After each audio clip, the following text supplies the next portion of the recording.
Hello dear students, welcome to ASC starter. मैं आपको इस वीडियो में क्लास 10th का मैथमेटिक्स का प्री बोर्ड का जो बेसिक का पेपर हुआ था ना, उसको यहाँ पे सोल्व करवा रहा हूँ। ठीक है, तो आप ये समझ भी सकते हैं क्योंकि बोर्ड में काम आएगा। बाकी जिन बच्चों ने पेपर दिया है वो अपने आंसर भी मैच कर सकते हैं। ठीक है, तो यहाँ पर मैं थोड़ा ब्रीफली समझाऊंगा। ठीक है, आप ध्यान देखिए, ये हिंदी मीडियम में है और ये है इंग्लिश मीडियम में। दोनों मीडियम वाले बच्चे देख सकते हैं वीडियो को। पहला क्वेश्चन बोला है कि जो पेयर है ना ये लीनियर इक्वेशन का, इनमें से क्या है। तो देखो, ऐसा कोई भी क्वेश्चन आ जाए, थर्ड चैप्टर से है, 3x minus 2y is equal to 5, यहाँ लिखा 2x plus Y is equal to 3। ठीक है, तो ये a1 b1 c1 होते हैं। a1 कितना है 3, b1 कितना है माइनस का 2। अब देखो, कई बच्चे क्या करते हैं, एक नंबर का क्वेश्चन है, कहते हैं इसे क्या लिखना। कोई ज्यादा टाइम नहीं लगेगा लिखने से, क्या होता है मिस्टेक होने के चांस बिल्कुल कम हो जाते हैं। ठीक है, तो देखो ये आपको किस सर माइनस क्यों लगाया, क्योंकि ये हमेशा इधर माने जाते हैं। ठीक है, हो गया। अब सुनो मेरी बात, 3/2 इक्वल नहीं है -2/1, इक्वल नहीं -5/-3 के, काट दो माइनस, फिर भी इक्वल नहीं है।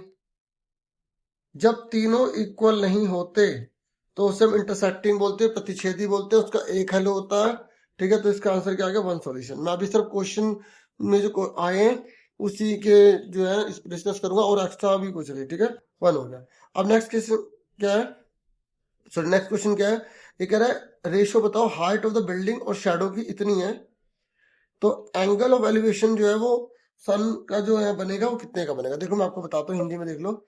जब भी ऐसा कोई क्वेश्चन आ जाए, ये कह रहा है ये कोई बिल्डिंग है और ये उसकी परछाई है, ये कह रहा है दोनों बराबर है, क्योंकि यहाँ पे 1 1 लिखा है, यानी कि दोनों बराबर है। और इन दोनों में कौन सा फॉर्मूला लगता है, tan थीटा का लगता है। तो क्या p/b, इस पूरे की वैल्यू कितनी है, 1/1 है। तो अब मुझे बताओ कि tan थीटा में 1 किसके बराबर होता है। मान लो यहाँ पे √3 और 1 लिखा होता है, तो √3 1 लिख देते, पर 1 1 लिखा है, तो 1 tan थीटा में किसके बराबर होता है, tan 45 के बराबर होता है। तो थीटा कट गया तो 45 आ गया, ये आंसर आ गया। ठीक है, तो पहले वाले का बी हो गया, दूसरे वाले का सी हो गया। ठीक है, क्लियर हो गया।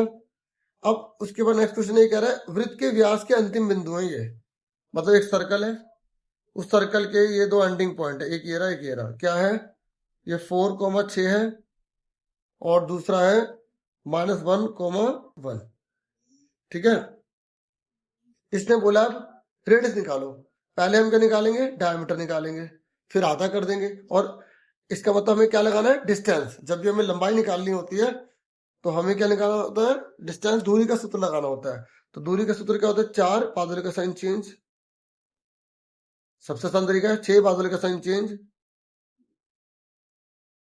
तो 4 और 1 कितना होगा, 5 का स्क्वायर, 6 में से गया 5 का स्क्वायर, तो 5 का स्क्वायर 25 होता है, 5 का स्क्वायर 25 होता है, 25 25 50 होते हैं। अब इसको बाहर निकाल लो, तो बाहर कैसे निकालेंगे, इस तरीके से 5 टाइम 50, 5 2 10 2, तो 2 में से एक 5 बाहर आ गया, अंदर 2 रह गया।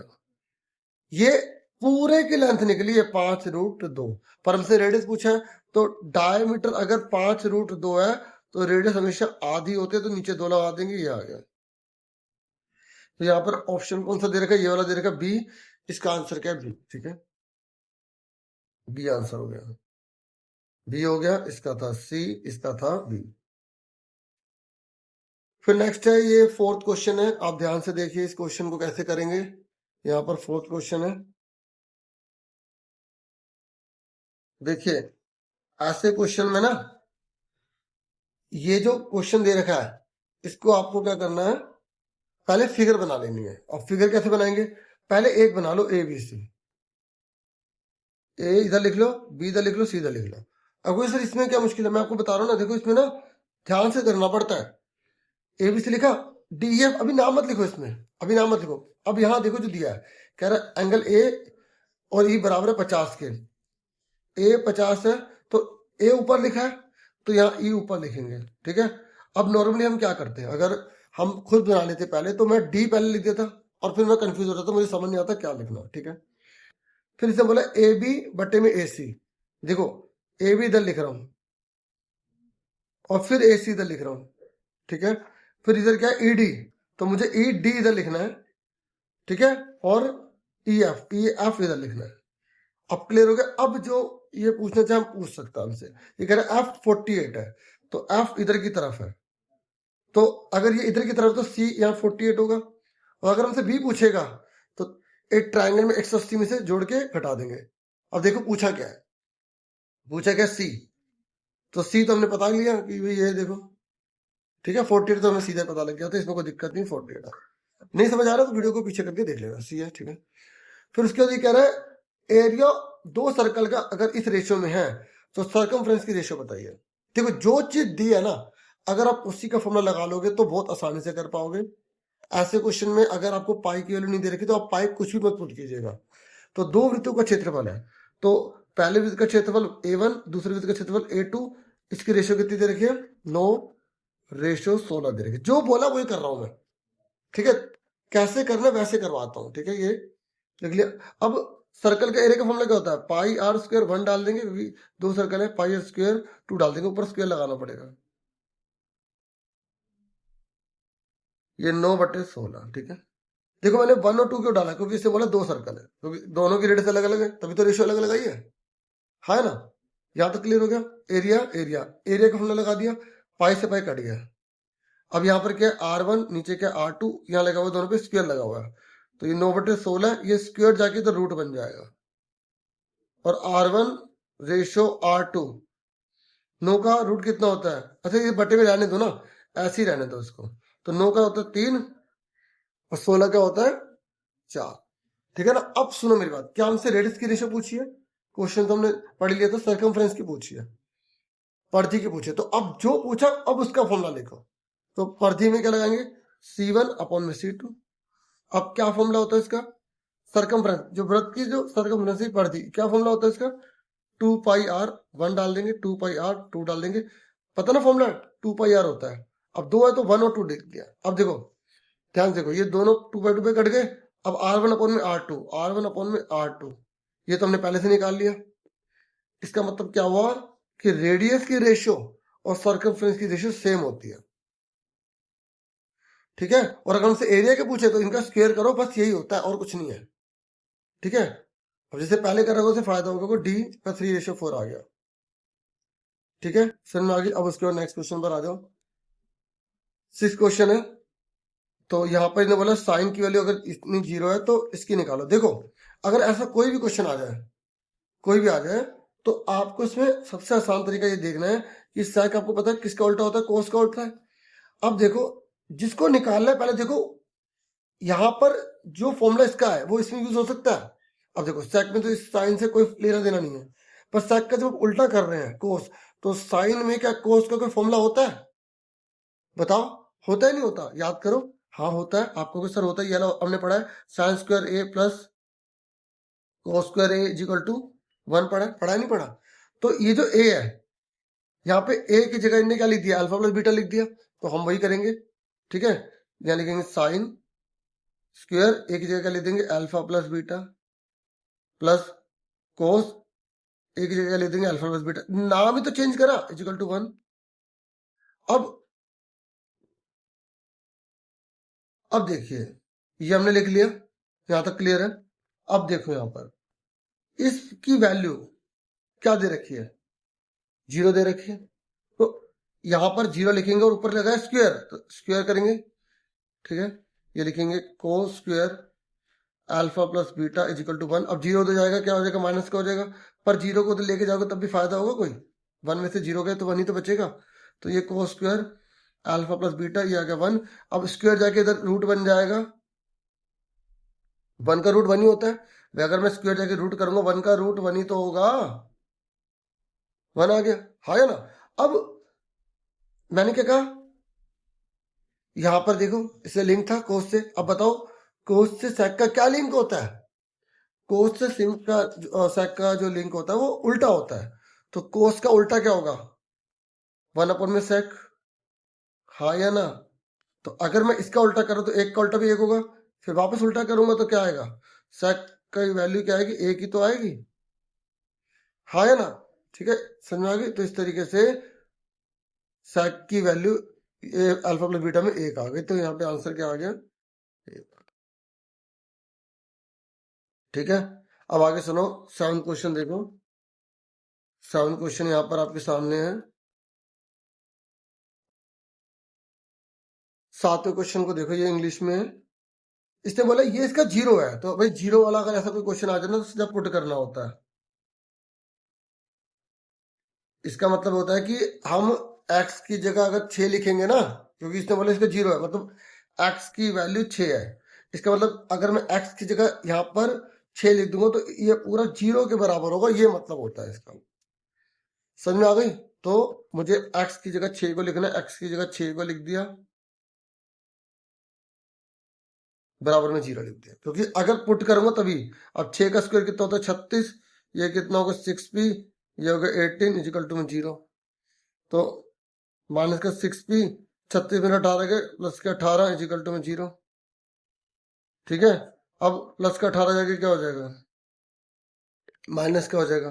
तो p इजिकल टू माइनस का 18 6 बटे में चला जाएगा, तो कितना आ गया? 3 आ गया। आई समझ? ठीक है, तो ये आंसर सिंपल था, p 3 आ गया। उसके बाद ये 8th क्वेश्चन देखो। 8th क्वेश्चन बोला है कि ये और ये का अंकगणितीय माध्य a है, तो जो चीज दी है ना उसी का फॉर्मूला हम लगाएंगे। तो हमें क्या बोला? मीन। तो मीन एक लाइन वाला है, तो क्या लिखेंगे? जो आपने 7 ही पढ़ा वही वाला क्वेश्चन है। 7 + 8 + a + 11 + 14। देखो 1 2 3 4 5, 1 2 3 4 5, जब 5 जने तो नीचे 5 लिखेंगे, इसको बोलते हैं मीन। जब हमसे एक चीज गायब कर दी तो एक चीज देगा भी। इसे बोले इसका जो आंसर है ना, इस पूरे का आंसर ए है, यानी कि पूरी वैल्यू ए के बराबर है। क्लियर हो गया? अब इसको जोड़ो, तो 7 और 15 14 और 1 15 30 और 1 10 40। तो 40 + a अपॉन में क्या? 5 इजिकल टू में a बटे में 1। देखो एवरेज मीन का फॉर्मूला लगाया ये, ओ सॉरी, एवरेज या अर्थमेटिक मीन का लगाया, बात एक ही है। ठीक है, मैंने एवरेज और मीन दोनों इकट्ठा बोल दिया। ठीक है, तो अब देखो कैसे करेंगे। इधर चला गया, इधर चला गया, तो 40 + a 5a, तो 40 5a प्लस का a माइनस का हो गया, तो ये 4a आ गया, 4 मल्टीप्लाई वाला डिवाइड हो गया, तो a इजिकल टू कितना आ गया? 10। मतलब क्वेश्चन तो इन्होंने दिए, थोड़े से घुमा घुमा के दिए, ऐसे स्टैंडर्ड वाले बच्चों को मिलने चाहिए। भाई बच्चे ने बेसिक मैथ लिया, थोड़ा बेसिक की तरीके दें। बाकी आप बताओ थोड़ा सा बच्चों कैसा लग रहे हैं क्वेश्चन? ठीक है, तो अच्छे से पढ़ लो। बस ये एमसीक्यू थोड़ा टफ होते हैं, बाकी सारे जो इजी मिलेंगे आपको। 9 क्वेश्चन है। 9 क्वेश्चन में देखो इसने बोला है, वो भी 1 2 क्वेश्चन है, बाकी तो मुझे इजी लगे हैं। देखो 581, इसने बोला कि ये क्या है? 81 किसका रूट होता है? 9 का। 5 9 जा 45 45। तो ये क्या आएगा? परिमेय संख्या। रेशनल नंबर होते हैं जो पी बाई क्यू की फॉर्म में लिख सकते हैं, और पी और क्यू इंटीजर होते हैं, ये आ गया। फिर नेक्स्ट है 10वां क्वेश्चन। ये 10वां क्वेश्चन है। इसने बोला अगर p की वैल्यू ये है, y की वैल्यू ये है, तो ये किसके बराबर होगा? तो ये दोनों के दोनों इसमें पुट कर देंगे बस, और सॉल्व कर देंगे आंसर। पुटिंग वाले ज्यादा दिए हैं। ठीक है, तो ये यहाँ करता हूँ, यहाँ स्पेस है हमारे पास। ये देखिए 2y - p है। ठीक है, ये है। अब देखो 2 की जगह तो 2 लिख दिया, y की वैल्यू कितनी है? 1 + sec² थीटा, ब्रैकेट बंद, माइनस p कितना दे रखा है? 2 tan² थीटा। ठीक है, बहुत सिंपल है बच्चों, इसको 2 से मल्टीप्लाई कर दो। 2 1 जा 2, इसको करो 2 sec² थीटा, ये सेम उतार दिया। देखो भाई इस 2 की यहां तक मल्टीप्लाई होगी, इसमें नहीं होगी। ठीक है, अब सुनो मेरी बात। अब दोनों में क्या सेम है? दोनों में 2 कॉमन है। पता मैं इन दोनों में 2 कॉमन क्यों ले रहा हूं? पूरे में क्यों नहीं ले रहा? क्योंकि इसमें कॉमन लेकर एक फॉर्मूला बन रहा है। अगर आपको फॉर्मूला याद हो तो फायदा हो जाएगा, नहीं तो फिर तो कोई फायदा नहीं है। मैंने फॉर्मूले वाली वीडियो बना रखी है 7 चैप्टर की। ठीक है, अच्छे से देख लेना। Maths formula class 10 ASC starter, channel का नाम लिखोगे तब आराम से मिलेगी वीडियो। ASC STAR स्टार, फिर TER टर। ठीक है, स्टार्टर। फिर 2 देखो, इस पूरे की वैल्यू 1 होती है, इस पूरे की वैल्यू 1 होती है, तो 2 2 मल्टीप्लाई 2, और मैंने काफी अच्छे से फॉर्मूला अप्लाई करना सिखा रखे हैं, देख लेना प्लीज वीडियो। 4 आ गए। ठीक है, देखो इस पूरे की वैल्यू 1 होती है, 2 1 जा 2, और 2 पहले से चल रहा था, 2 2 4 आ गया।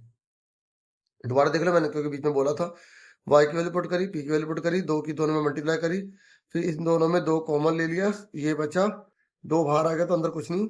अब इस पूरे की वैल्यू 1 के बराबर होती है, फॉर्मूला होता है 2, और इसकी वैल्यू 1 हो गई, 2 1 जा 2, 2 2 4 हो गए। ठीक है, उसके बाद नेक्स्ट क्वेश्चन है यहाँ पर हमारा 11th क्वेश्चन में इन्होंने यहाँ पर बोला है कि पैरामीटर निकालें ट्राइंगल का। तो देखो यहाँ डिस्टेंस फॉर्मूला लगाएंगे, पर अगर हम डिस्टेंस बहुत आराम आराम से करेंगे तो बहुत टाइम चला जाएगा। ये A है, ये B है, ये C है। तो देखो पहले ए बी डिस्टेंस निकालेंगे, ए बी डिस्टेंस कैसे निकालेंगे, 0 बाद वाले का साइन चेंज, 12 बाद वाले का साइन चेंज। ठीक है, 0 बाद वाले का साइन चेंज, 12 बाद वाले का साइन चेंज, तो 0 आ गया, 12 का स्क्वायर 144 होता है, 144 का रूट कितना होता है, 12 होता है, तो ये 12 आ गया। अब ऐसे इसका निकालो, बीसी का देखो 5 बाद वाले का साइन चेंज, शॉर्ट में कर रहा हूँ। ठीक है, 0 बाद वाले का साइन चेंज, वैसे तो एमसीक्यू है, इतना भी नहीं करना चाहिए, शॉर्ट में करना चाहिए, और लेकिन समझाने के लिए बता रहा हूँ। 25 का रूट कितना होता है, 5, तो ये 5 आ गया। अब इसका निकालो, ए से डिस्टेंस निकालो, तो डिस्टेंस का फॉर्मूला क्या होता है, 0 बाद वाले का साइन चेंज या 5 बाद वाले का साइन चेंज, बात एक ही है। ठीक है, 5 बाद वाले का साइन चेंज, देखो पहले एक्स लिए हैं, फिर वाई 0 बाद वाले का साइन चेंज। ठीक है, एक्चुअल में फॉर्मूला कौन सा लग रहा है, x2 माइनस x1 का स्क्वायर, y2 माइनस y1 का स्क्वायर। ये सिर्फ फॉर्मूला हेल्प के लिए होता है, आपको माइंड से करना है। कैसे, 5 बाद वाले का साइन चेंज, 0 बाद वाले का साइन चेंज। अब देखो 5 में से 0 का 5 का स्क्वायर, 0 में से 12 के 12 का स्क्वायर, माइनस लगाने लगा मर्जी, क्योंकि स्क्वायर लगा है, माइनस खत्म हो जाएगा। 5 का स्क्वायर 25, देखो 5 दूनी 10 मत कर देना, 12 12 144, 12 12 24 मत कर देना, दोनों को जोड़ दो, कितना आ गया 169, कितना आ गया 13 आ गया। 169 का रूट 13 होता है, तो ये 13 आ गया। अब तीनों को जोड़ दो, क्योंकि इससे बोला पैरीमीटर, तो 12 पर 17, 17 और 13 कितने होते हैं, 30 होते हैं। तो ये आंसर कितना आ गया हमारा, 30 आ गया। ठीक है, इसका 4 था।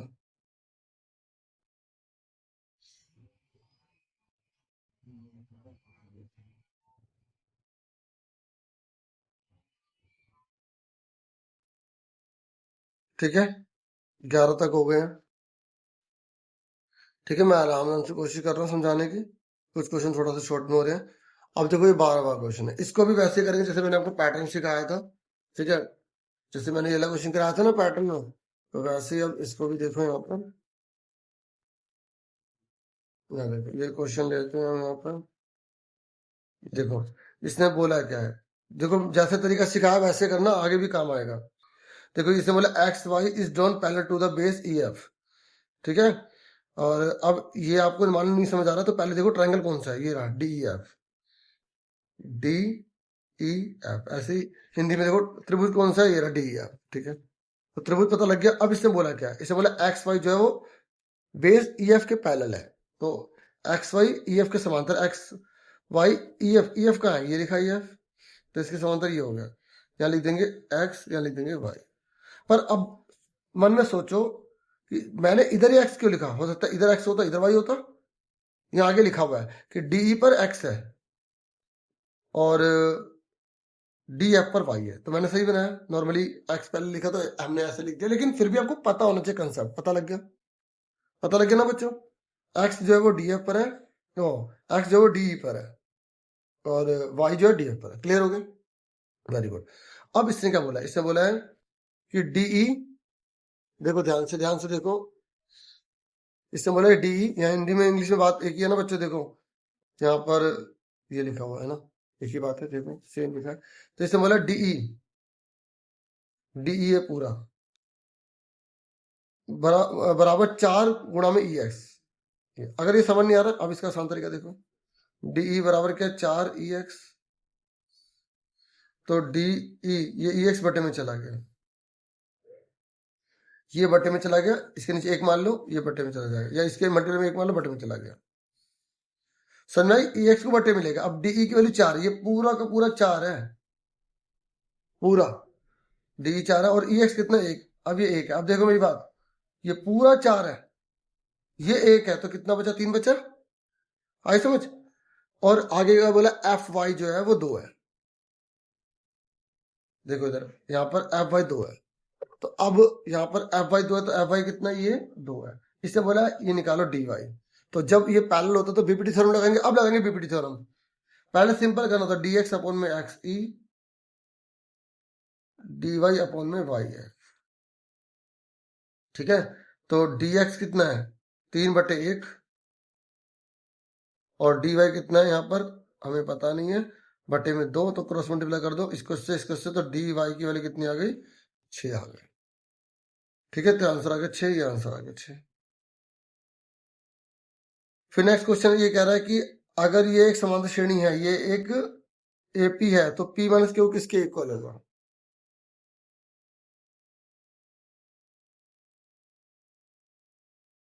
ये हमें निकालना है, ठीक है। अब देखो इसको सब सॉल्व करवाता हूं मैं। ये देखो मैं कॉपी मंगवा लिया मैंने। देखो 15 है, ये पी क्यू -3, ठीक है। ये इससे बोले ये एपी है, तो पी माइनस क्यू की वैल्यू बता के दिखाओ कितनी होगी। तो देखो इसे कैसे करना है, देखो ध्यान से। आपको यहाँ लगाना फॉर्मूला A2 - A1 बराबर होता है B2 माइनस A3 - A2 के। ये आपको पता है एपी में फॉर्मूला होता है, तो यहाँ पर वही करेंगे। तो पहले हम इसको लेंगे, इन 3 को, फिर इन 3 को लेंगे। तो इसको सोल्व करो, P -15 क्यू -P बराबर होगा, P -15 क्यू -P बराबर होगा, ठीक है। अब इसको एक तरफ कर लो, P वाले को एक तरफ कर लो, इसको उधर ले आओ, दोनों को उधर ले आओ। P -15 प्लस का क्यू माइनस का हो गया, माइनस का P जाके प्लस का हो गया, इक्वल टू में क्या बचा, 0, ठीक है। तो यहाँ पी कितने हो गए, 2P, फिर माइनस का क्यू माइनस का 15 बराबर में 0। ये पहले क्वेश्चन हो गया, ठीक है। क्लियर हो गया। अब उसके बाद नेक्स्ट क्वेश्चन देखो यहाँ पर। अब ये चीज लेंगे, ये वाली, ये वाली पहले ये लिया था ना, ठीक है, पहले ये लिया था। अब इसमें लेंगे फॉर्मूला क्यू, ये रहा A2 - A1 A3 - A2। अब ये दोनों लेंगे, क्यू -P -3 है, ठीक है। तो क्यू -P दिख रहा है ना, देखो मैं थोड़ा सा छोटा करके दिखा देता हूँ। ये देखो क्यू -P, फिर माइनस का 3 प्लस का क्यू है माइनस का हो जाएगा। 2 इक्वेशन बनानी पड़ेगी, ठीक है। समझ दोबारा देखो, इसमें से ये घटाना, इसमें से ये घटाना, ये बराबर हो गया पहला, ये वाला फॉर्मूला लगा रहे हैं। फिर इसमें से ये, इसमें से घटाना है। अब 2 इक्वेशन बनेंगे, तो सॉल्व करेंगे। अब सॉल्व करो इसे, देखो माइनस का क्यू को इधर ले आओ, माइनस का क्यू इधर जाके क्या हो जाएगा, प्लस का, ठीक है। और माइनस का P लिखा, माइनस का 3 जाके क्या हो जाएगा, प्लस का, इक्वल टू में 0। तो क्या देखो, इन दोनों को उठा के इधर ले आए, तो क्या होगा, कितना होगा, 2Q माइनस का P प्लस 3 इक्वल टू में 0। अब P की वैल्यू निकाल लो, यहाँ से P को उधर ले जाओ, 2Q प्लस का 3, आपने सब्स्टिट्यूशन मेथड पढ़ा ना, माइनस का P जाके प्लस का हो गया। अब ये सेकंड इक्वेशन है, इसको इसमें पुट कर देंगे, मेरी बात समझो, इसको इसमें से पुट कर देंगे। और आप इसको अगर ड्रैग करना चाहो तो इसमें इसको दोनों को आपस में जोड़ के देख लो, अगर सॉल्व होता है तो कर लो, नहीं तो हम दोनों की वैल्यू निकाल लेते फिर घटा देंगे, ठीक है। अब देखो यहाँ पे 2P, 2 की जगह 2 लिखा, ये P है, P की जगह क्या लिख दिया, ये 2Q प्लस 3 माइनस का Q माइनस का 15 इक्वल टू में 0। देखो मैंने क्या करा, इस 2 की जगह 2 लिखा, इस P की जगह ये लिख दिया 2Q प्लस 3 माइनस का Q माइनस का 15 सेम उतार दिया, ठीक है। अब सोल्व करो, 2 2 जा 4Q, 2 3 जा 6 माइनस का Q माइनस का 15 सेम रहेगा। अब देखो 4 Q में से 1 Q हुआ, कितना बचा, 3 Q बचा, 15 में से 6 के माइनस के 9 बचे, इक्वल टू में 0। अब माइनस का 9 जाके क्या हो जाएगा, देखो 3Q माइनस का 9 जाके प्लस का हो जाएगा, तो 9/3, 3 3 जाने 3 आ गया, क्या 3 आ गया। अब इसमें पुट कर दो, इसमें पुट कर दो, इसमें पुट करोगे तो P निकल जाएगा, तो पुट करो, तो Q की जगह 3 लिख देंगे, प्लस 3 इक्वल टू में क्या, P, ठीक है। तो 2 3 जा 6, तो कितना आ गया, 9 आ गया, P कितना आ गया, 9। अब उसने क्या बोला है, उसने बोला है यहाँ पर कि आपको क्यों पी में से क्यों घटाना है, तो पी आपने कितना निकाला 9 निकाला, क्यों कितना निकाला 3 निकाला, तो 6 आ गया, आंसर आ गया। ठीक है, क्लियर हो गया। उसके बाद यहाँ पर नेक्स्ट क्वेश्चन है 14 क्वेश्चन है। 14 क्वेश्चन देखो यहाँ पर कैसे करेंगे, ये देखो इसने बोला है, अच्छा ये आपको अच्छे से क्लियर हो गया ना, एक बार आप इसको 2 बार 3 बार दोबारा देखोगे ना तो और अच्छे से क्लियर हो जाएगा। मैंने इसे पीछे सोल्व नहीं करा, यही कर दिया ताकि पता लग सके, इससे पुट करा हमने पी निकाल लिया। ठीक है, वीडियो में फायदा है कि पीछे करके दोबारा सुन सकते हैं, देख सकते हैं। देखो इसने बोला टेंजेंट है, पहले देखो कि सर्कल तो बोला है, हाँ बोला है सर्कल बना लो, सर्कल बना लो। उसके बाद क्या इन्हें सेंटर का नाम दिया है, चेक करोगे तो सेंटर का नाम दिया है, तो इससे क्या होता है आसानी होती है। सबसे पहले ऐसा कोई भी क्वेश्चन है, सेंटर का नाम देखो, ओ लिखा हुआ है। फिर देखो कि यहाँ पे कोई रेडियस वगैरह कुछ बोला रेडियस, तो एक रेडियस बना लो। क्या ऐसे रेडियस की नाम लिखा है, ये चेक करो सबसे पहले रेडियस का कोई नाम रखा है, तो देखो पढ़ लेते हैं। 5 सेंटीमीटर रेडियस बोला, एक वृत्त के बिंदु पी पर एक स्पर्श रेखा पी क्यू, इसने स्पर्श रेखा पी क्यू बोल दिया। इसका मतलब क्या हुआ पता है, क्या हुआ, स्पर्श रेखा किसे कहते हैं, टेंजेंट को बोलते हैं। तो ये टेंजेंट हो गई। टेंजेंट बोलते हैं जो एक पॉइंट सर्कल पर होता है, एक बाहर होता है, उसे टेंजेंट कहते हैं। ठीक है, तो ये तो पता ओ है। अब पी और क्यू किसका नाम है, इसने बोला ओ क्यू 13 है, ओ क्यू 13 है। और इसने बोला है, ये देखो यहाँ पर साफ तो लिखा है कि बिंदु पी पर एक स्पर्श बिंदु, ये मतलब बिंदु जो पी है ना वो वृत्त पर है, यानी कि ये पी हुआ, समझ आई, क्योंकि ये बिंदु जो है पी ये वृत्त पर है, तो क्यों भार हुआ। अगर ये पॉइंट पता लग गया कौन सा कहां पर है, तो फिर फिगर बन गई आराम से। अब फिगर बन गई तो फिर आंसर हो जाएगा। ये ध्यान रखना, मैंने जो बोला है उसे सुनना 2-3 बार, थोड़ा सा लिपसिंग इधर उधर होगी तो उसके लिए कोई बात नहीं, ध्यान रखना। अब रेडियस कितनी है, 5, ये 5 है।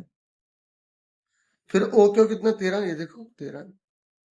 अब इसने बोला है कि पी क्यों निकालो, तो आपको पता है ना ये 90 डिग्री का होता है, जो पॉइंट ऑफ कांटेक्ट होता है, जो सर्कल होता है, चाहे इधर बनाओ इधर बनाओ इधर बनाओ कहीं बनाओ, तो ये जो बनता है, ठीक है, अगर ये टच करके बना रहा है तो ये वाला जो पॉइंट है, अगर यहाँ पे भी बना रहा है, ठीक है, यहाँ पे बना रहा है, तो ये जो पॉइंट है, ये वाला जो पॉइंट, ऐसे ये वाला पॉइंट, ये हमेशा 90 का होता है।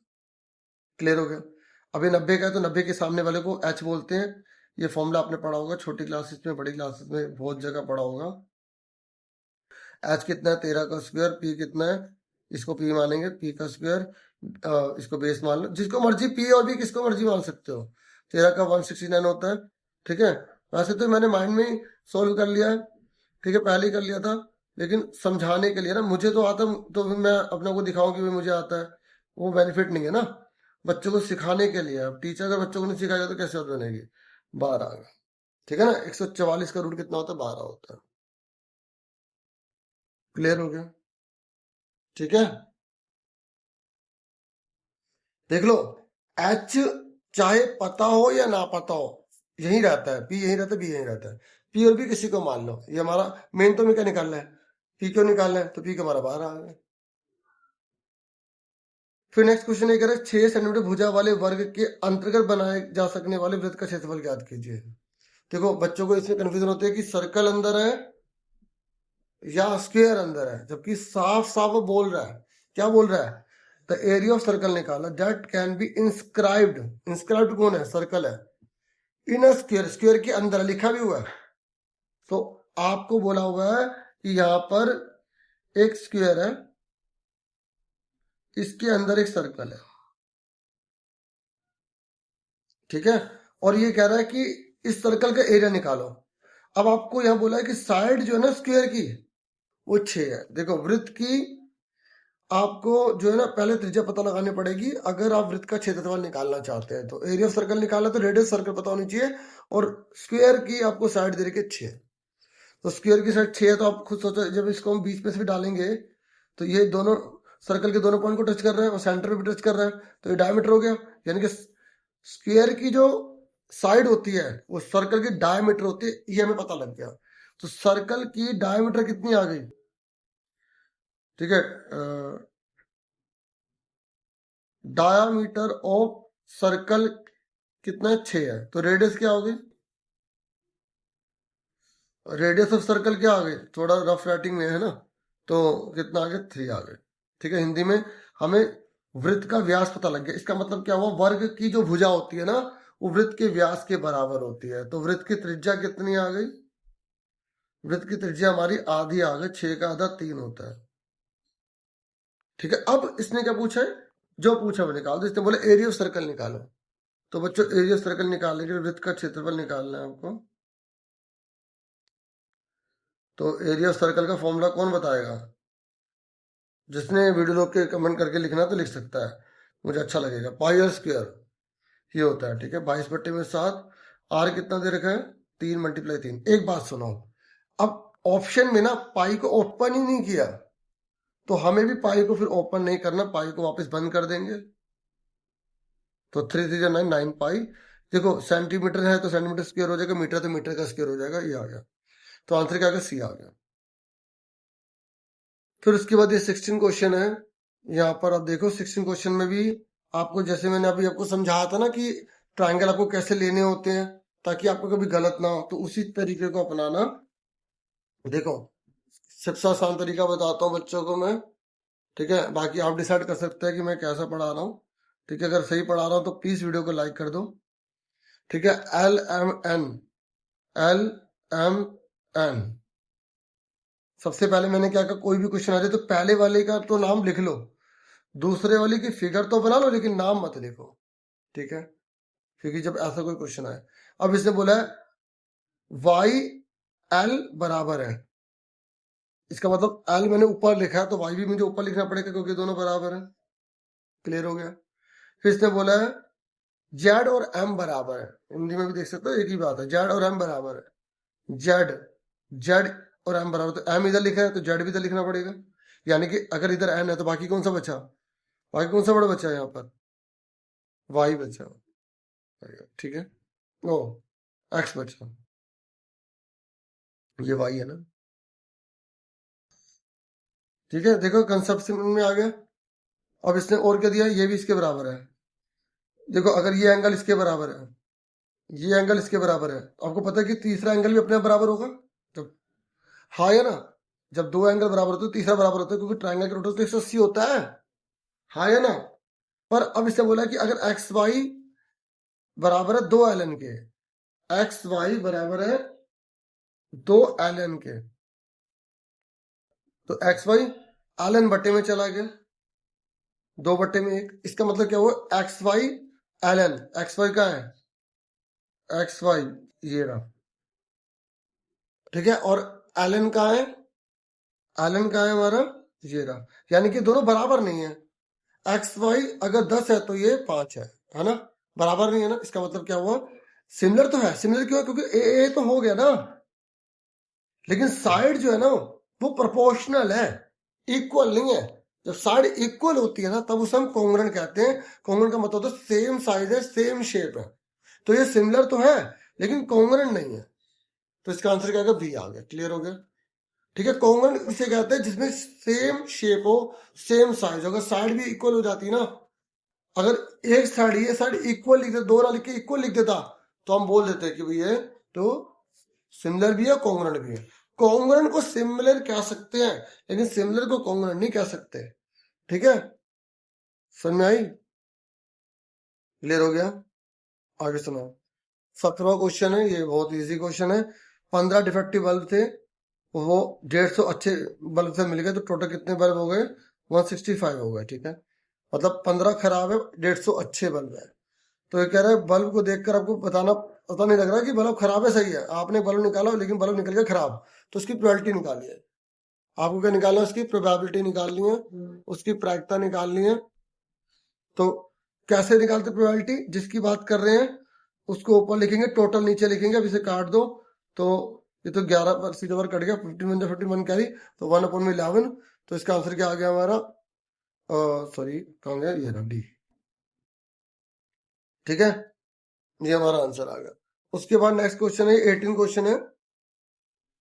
ठीक है, देखो 18 क्वेश्चन देखो,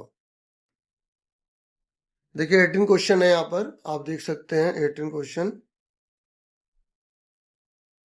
देखो इसने बोला है the length of the tangent drawn from A point 25 centimetre away from the centre of a circle of radius 24 is निकालनी है। मतलब आपको टेंजेंट की लेंथ निकाली। तो इस वर्ड को जो लिखा है ना, इसकी वैल्यू ये नहीं है, इससे इसको निकालो, ठीक है। और 25 सेंटीमीटर की दूरी पर है वो सेंटर से, ठीक है। और रेडियस 24 है।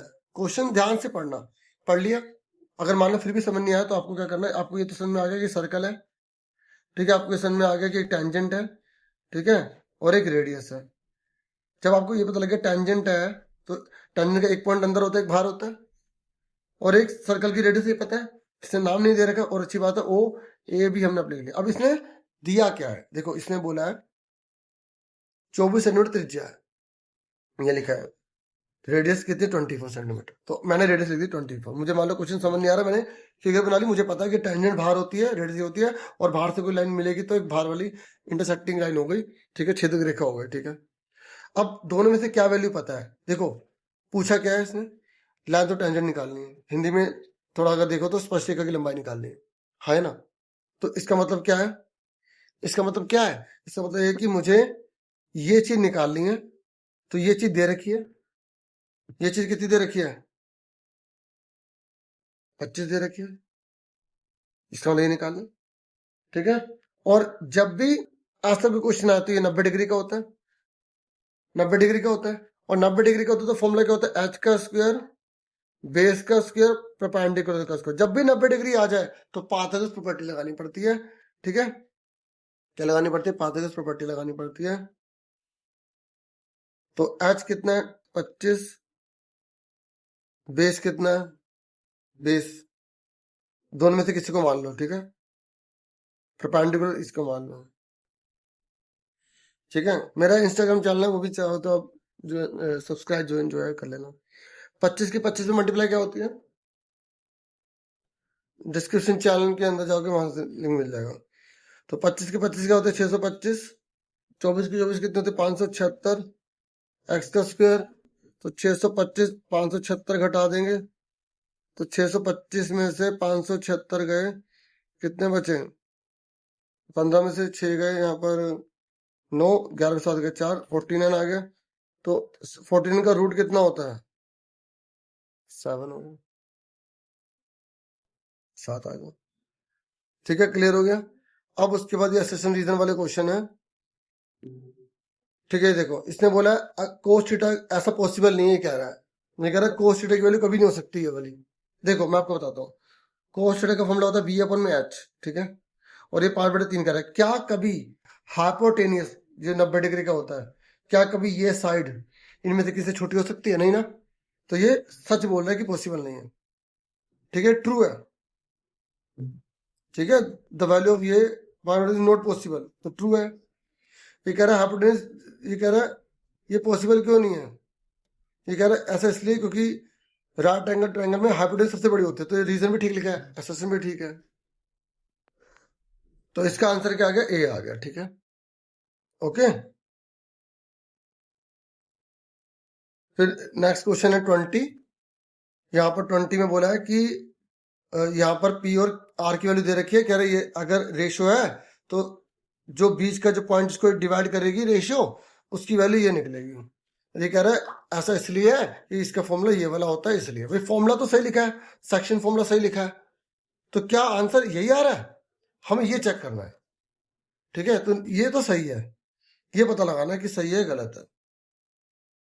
देखो ये लाइन डाली, ये पी है और ये आर है। पी की वैल्यू कितनी है 3 - 6, और आर की वैल्यू कितनी है 6 - 1, ठीक है। तो यहाँ पर हमने नाम दे दिया इसका एम दे दिया, ठीक है। इसने रेशियो कितनी दे रखी है यहाँ पर 2:1 दे रखी है। ये 2 है और ये 1। हमें एक्स और वाई निकालना है। अगर एक्स और वाई ये निकल गए तो सही है, ठीक है। फिर हम रीजन भी लिख देंगे सही, तो ए पे आंसर होगा। पर हम चेक करेंगे ना है या नहीं। अब एक्स का फॉर्मूला क्या होता है M1 X2,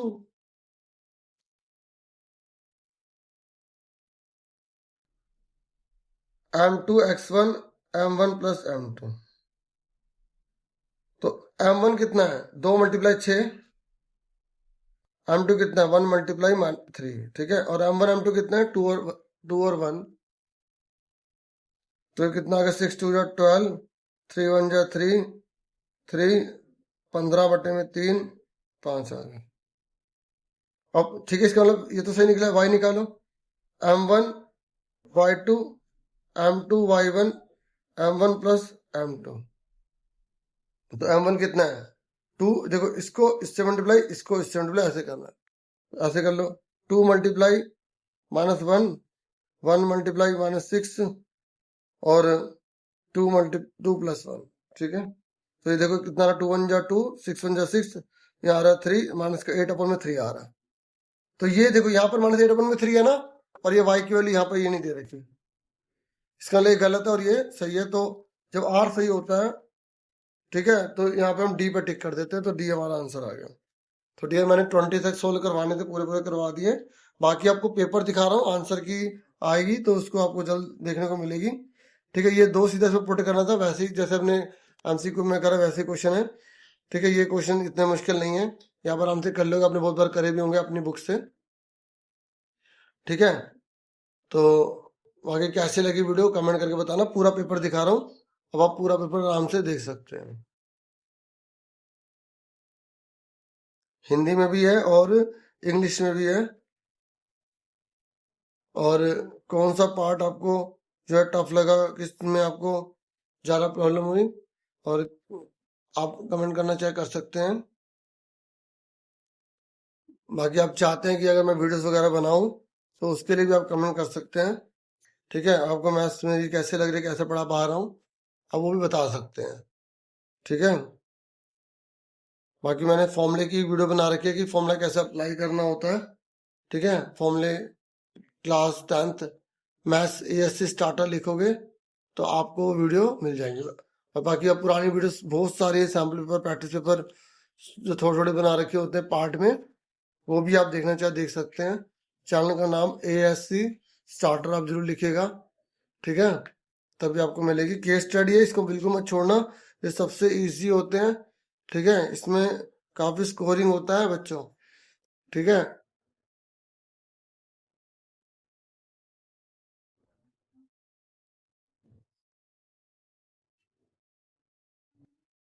वीडियो को सारे लाइक कर देना, सब्सक्राइब भी कर देना अगर आप नहीं हुआ है तो, ठीक है।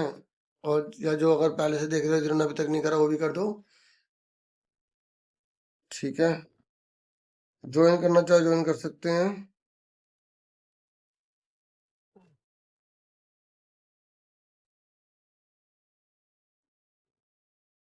केस स्टडी बेस्ड क्वेश्चन है,